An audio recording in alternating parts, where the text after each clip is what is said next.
Hi, my name is Jessica Esparza, and I chose the Green River Killer for our assignment in forensic psychology.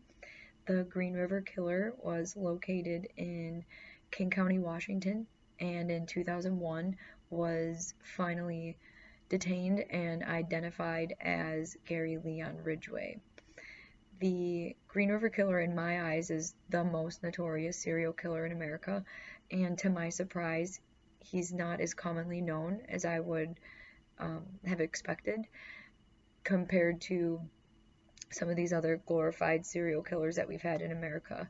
The Green River Killer's victim count was much higher than your average. He confessed to 49 murders and later on admitted that he had killed up to at least 70 women. His investigation also went on for 20 years, and this, to me, this implies that he was probably killing for longer than the investigation was going on for. He was probably killing before the investigation had started. So to imagine somebody getting away with murder within your community for 20 years is quite frightening, and I believe him to be the most notorious killer in the United States. So that is why I chose him for this assignment, thinking that there would be a lot of evidence and a lot of things to go off of given the amount of victims that there were. And I come to find out that there definitely is a reason why this investigation went on for as long as it did. And I will touch on that as much as I can as to why I think it went on for that long throughout my presentation.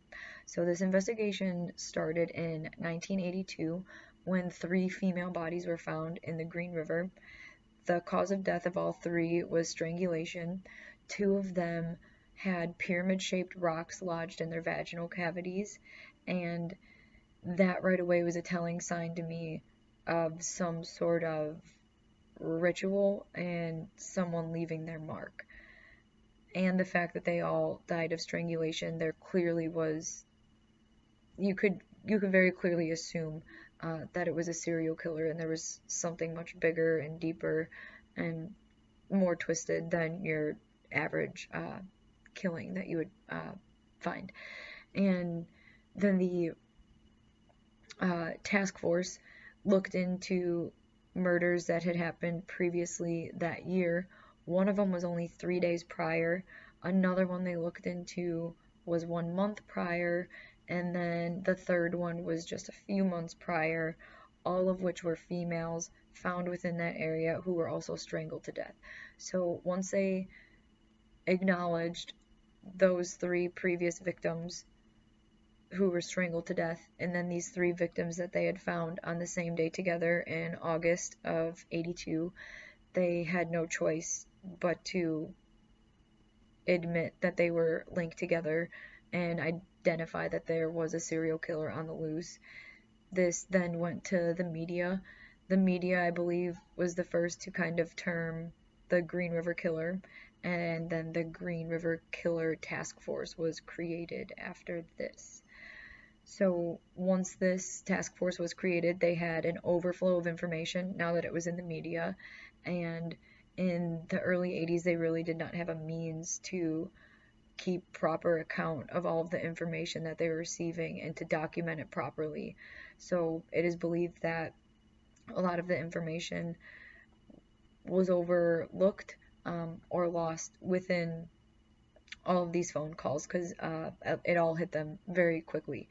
And with the victims being all prostitutes, the phone calls that they were getting were very hard to keep up with because unfortunately within that profession there's going to be a lot of missing persons and a lot of potential rape cases and things of that sort.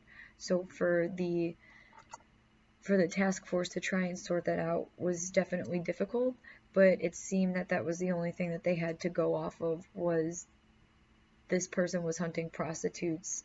So that is what they went with, and they interviewed as many prostitutes and as many pimps as they could.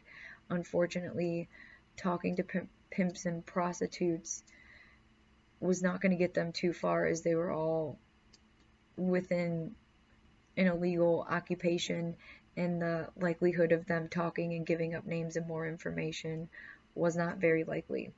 So that was very unfortunate for the investigation. What they were able to do, though, was try and do their best in picking up on patterns in the phone calls that they were getting, or reoccurring phone calls that they were getting. One of the reoccurring phone calls they were getting was about a white Caucasian male, white male, in a blue and white pickup truck. He was soliciting prostitutes, attempted to harm them, rape them, and they luckily got away and were able to call and report this. So this call had come in more than one time, and they also had many similar phone calls like this that were reoccurring. I believe one reoccurring phone call was a man who had a Doberman in his car and was intimidating them with the Doberman, and these women had got away. So they were able to take on to those reoccurring phone calls and create their own profile within each of those different reports. So they were looking for a man with a Doberman. They were looking for a man in the blue and white truck, but unfortunately it didn't really lead them anywhere, and the lead investigator had even claimed and had stated that trying to find the offender through pimps and prostitutes wasn't getting them anywhere, and they truly did have no true evidence, substantial evidence, and he also did admit that they did not have a motive as to why this person was doing it. So the bodies kept piling up. The media and the community was getting very frantic, and unfortunately the authorities had nothing to give them whatsoever. In my opinion, reading through all of this, right away I felt that I was able to identify a different type of profile from what we had learned in our books. This was clearly a sexual sadist. He received some sort of pleasure in killing these females. It was organized in a way because the body sites were all around one another.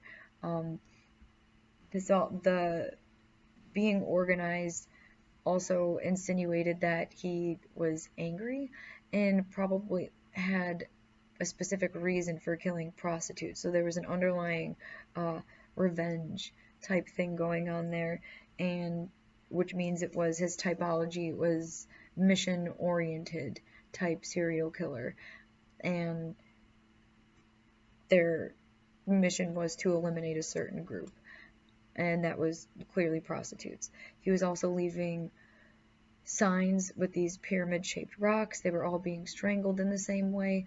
There was a lot of stuff that we had learned in our textbook that I had felt aligned very well with creating a different type of profile for this person other than a white Caucasian driving a truck.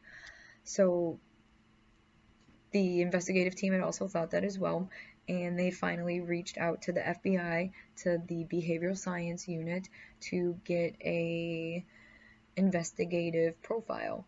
So this is when the forensic psychologist got involved in these criminal profiling professionals, and their job is to be able to identify destructive personalities and behavior types and link them to the types of murderers that they are. They also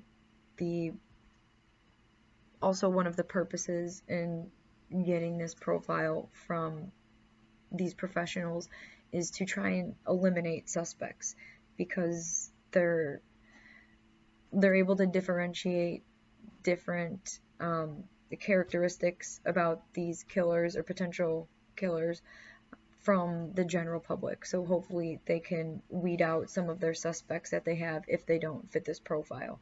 It was the best bet that the task force had at this point, was reaching out to the FBI.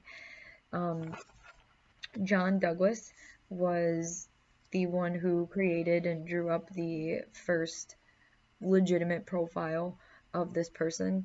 He's quite famous now, and was famous and has been, for his work in criminal profiling, and he came up with a very detailed profile on this person. It was believed in the community